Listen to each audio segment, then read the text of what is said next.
What might the worldwide sedan of the future be like? In answer, Peugeot offers us this, the 408. Part saloon, part coupe SUV, part practical hatch. The brand claims it's a new breed of car.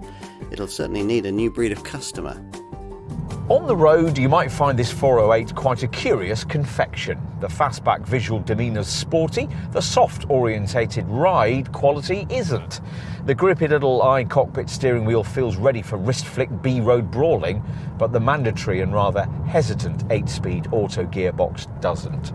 Put aside preconceptions and genre pigeonholing and you'll be happier. 4 Series Peugeots have always been comfort-orientated, and the auto gearbox swaps smoothly when unstressed. Plus, you might well find the steering to be actually quite a nicely weighted and engaging setup, providing you can get on with the cockpit arrangement we just mentioned.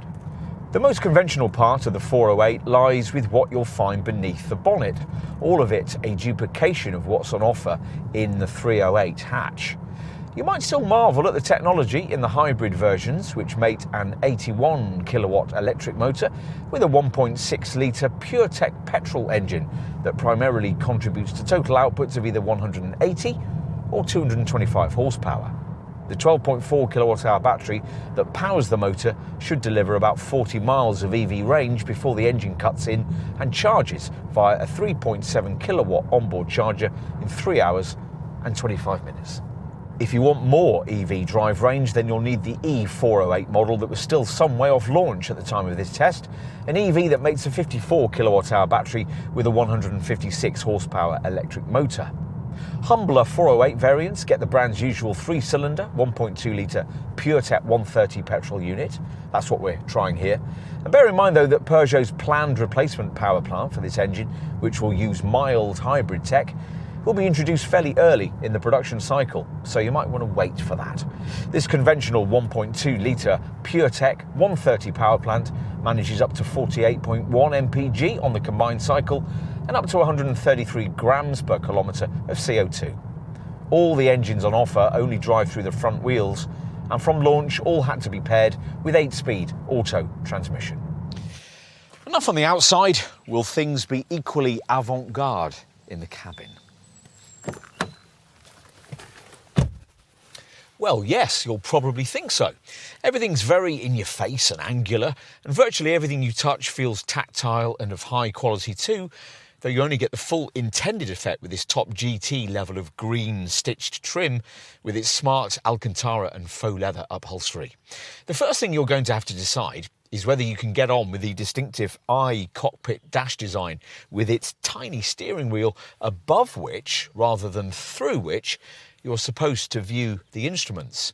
The little gauges you view, which are of the virtual variety displayed on a 10-inch screen, are unusual too, but all the information shown is clear and easy to assimilate, and the screen layout gets clever 3D graphics.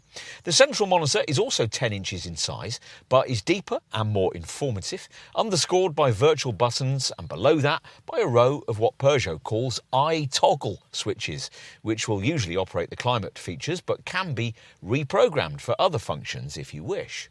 Normally, you'd expect this central screen layout to flow down into the lower part of the centre stack, but the designers clearly felt more storage space could be freed up by separating out this angular lower console with its diminutive little impulse selector gear shifting switch.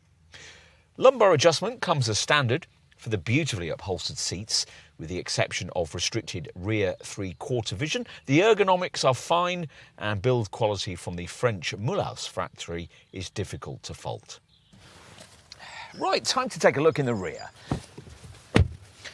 Well, it's certainly not what you'd call spacious back here, or at least it won't be if you front seat folk of at least average height sitting ahead of you. But to be fair, few similarly sized hatch models do much better, and the 188mm knee-room figure is reasonable by class standards. As at the front though, classy finishing makes up for much. The way the interior part of this centre armrest is trimmed, for instance, is a far cry from the mediocre mainstream norm. Finally, let's take a look in the boot. A conventionally engined 408 like this one offers 536 litres back here, which is 124 litres more than you get in a Peugeot 308 hatch, but 72 litres less than a 308 SW Estate. The capacity on offer is only a fraction smaller than this car's most natural rival, the Citroën C5X, and as with that car, takes a hit with the hybrid version, down to 471 litres thanks to the size of its underfloor battery. Thanks to this loading area's usefully square shape though, awkward things like folded pushchairs should still fit in with little trouble. Once the backrest is flattened, the conventional 408 will offer you 1,583 litres of capacity or 1,545 litres with the hybrid. When you boil everything right down to it, the 408 is merely a 308 hatch with trendier tailoring, yet it feels so much more than that. Choose one and your family and friends will spend hours arguing over exactly what kind of car it is, missing the point, which is that this Peugeot doesn't want to be pigeonholed into any particular category. It's style-led without being impractical and futuristic, but also very much of its time. So, will the 408 set a new trend or be in future remembered as an interesting curiosity? It will be fascinating to find out.